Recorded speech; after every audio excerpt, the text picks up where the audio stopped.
ছোট ভাই মানি এই হালারে তো দেখে মনে হয় তোমার থেকেও বুড়া। আরে আব্বা, এটা আমার ওই বড় ভাই শাহিন না, যেটা 50 বছর আগে মরে গেছে। আরে এটাই তোর বড় ভাই। আব্বা ভাই কি কয় আমি মরে গেছি মানি? আরে বাদ দে, তুই এসব বুঝবি না। ঘরে যা সিন্ধুকের ভিতর থেকে জমি জমা সব কাগজপত্র গুলা নিয়ে আয়। ঠিক আছে আব্বা। দাদা, আমরা এনতে চলে যাওয়ার পর তুমি একটা হোটেল আর একটা সিনেমা হল খুলে নিও, তাহলে ভালোই টাকা কামাইতে পারবা। Cinema hall? সিনেমা হল আবার কি? কিছুদিন পর থেকে এই পুরানা যুগেও সিনেমা হল শুরু হইব, তুমি অনেক টাকা কামাইতে পারবা। এনো আব্বা, দলিল খারিজ সবকিছু আছে। আব্বা, জমিটা তাড়াতাড়ি করে আমার নামে লিখে দাও, আমি এখনই দখল করুম। বাজান, আমার লেগে একটু জমি জমা রাখি। না, সব জমি আমার নামে লিখে দাও।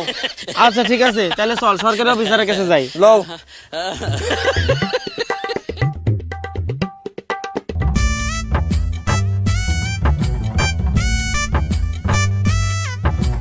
উকিল সাহেব, এই জমিটা পুরো ভিডিওটা দেখতে চাইলে এখানে ক্লিক করুন।